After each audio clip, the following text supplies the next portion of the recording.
کہ نماز تو پڑھی جا رہی ہے لیکن دھیان نہیں ہے، تو یہ فرمائیے گا کہ پھر کس طرح ہم یہ کہہ سکتے ہیں کہ جو نمازی وہ نمازی باہر جانے کے بعد کم تول بھی رہا ہے، جھوٹ بول بھی رہا ہے، دوسروں کے ساتھ زیادتی کر بھی رہا ہے، دوسروں کا حق بھی مار رہا ہے، تو پھر وہ نماز جو ہے اس کی کس حد تک مطلب کس درجے میں قبول ہوگی یا نہیں ہوگی؟ کیا فرمائیے گا اس حوالے سے؟ یہ صرف پریکٹس کہلائے گی؟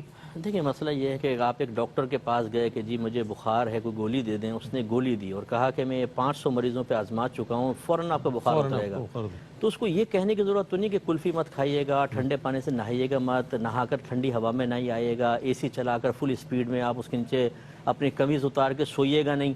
یقینی سی بات ہے احتیاطیں تو کرنی پڑیں گی. جہاں نماز کے فضائل بیان ہوئے یا ان الصلاۃ تنہی عن الفحشاء والمنکر کی خبر دی گئی ہے، یہ خبر ہے نا، کوئی انشاء تو نہیں ہے، اللہ کی خبر، اور اللہ کی خبر بالکل سچ اور حق ہے. اس کے باوجود اگر فائدہ حاصل نہیں ہو رہا ہے تو اس کا مطلب یہ ہے کہ فائدہ تو سامنے ہے، اس کے ساتھ جو پرہیز کرنے تھے، احتیاطیں کرنی تھی، ان کی طرف توجہ نہیں ہے. ٹھیک ہے. نماز اس وقت کامل و اکمل ہوتی ہے اور یہ فائدہ دے گی کہ سب سے پہلے علم. نماز کی پوری شرائط میں پہلی کیا ہے؟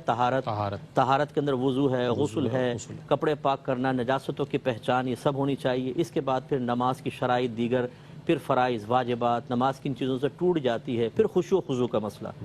ان سب کے ساتھ پھر اللہ کا خوف بھی ہونا چاہیے. ایک بزرگ تھے، وہ کسی جگہ گئے، ایک قاضی صاحب واز کر رہے تھے تو لوگ رو رہے ہیں ان کے واز میں، اور بہت ہی مطلب رقت انگیز منظر. لیکن جب وہ باہر نکلے دیکھا تو سب چوری چکاری اور بازار میں خراب چیزیں. سوچا کہ اتنا پر تاثیر بیان اثر باہر کیوں نہیں ہوتا. تو ایک دفعہ وہ واز کر رہے تھے، وہ اس کے گھر چلے گئے یہ بزرگ. تو خادمہ نکلی کنیز، اس سے پوچھا کہ یہ سچ سچ بتانا، میں فلاں ہوں، اپنا تعارف کرا دیا کہ یہ قاضی صاحب گھر پہ آتے ہیں کیا کرتے ہیں. تو کہنے لگے جب آتے ہیں نا تو شراب منگاتے ہیں اور کہتے ہیں کہ کہہ کے اللہ رحمان اور رحیم ہے. میں کہتی ہوں اللہ رحمان رحیم ہے تو پیک بھر کے پی لیتے ہیں. فرمایا جب آج وہ یہ کہے نا تو جواب میں کہنا وہ رحمان رحیم ہے لیکن قہار و جبار بھی ہے. انہوں نے کہا ٹھیک ہے. وہ آیا، جب اس نے پینے لگا تو اس نے جملہ کہا، وہ جام ہاتھ سے گر گیا. تجھے کس نے بتایا؟ کیا کہ جی فلاں بزرگ نے. اسی دن توبہ کی. اگلے دن جب واز کیا تو وہ حضرت کہتے ہیں کہ لوگ جب باہر نکلے تو گناہ ختم، بہت سارے لوگ بچ گئے. اصل چیز کیا ہے کہ ہم اللہ کی رحمانیت کا یقین ہے. ٹوٹی پوٹی نماز پڑھ کے اللہ تعالیٰ قبول فرمائے گا، لیکن اگر میں ٹیبل بناتا ہوں نا تو یہ نہیں کہوں گا گاہک قبول کرے گا، اسے میں بالکل سنواروں گا.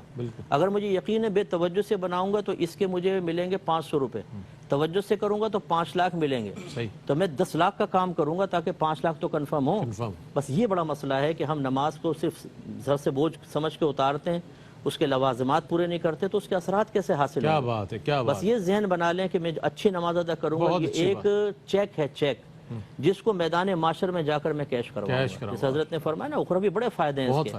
اللہ کی بارگاہ میں جب ہم نماز کو کامل لے کر جائیں گے، جتنی کامل ہوگی اتنے درجے بلند ہوں گے. تو اس لیے تھوڑی سی نماز دیکھیں، توجہ ہی اپنی روکنی ہے نا، تھوڑا علم حاصل کرنا ہے، توجہ سے نماز ادا کرنی ہے، اور انعام بہت بڑا ہے. بہت خوبصورت بات. اپنی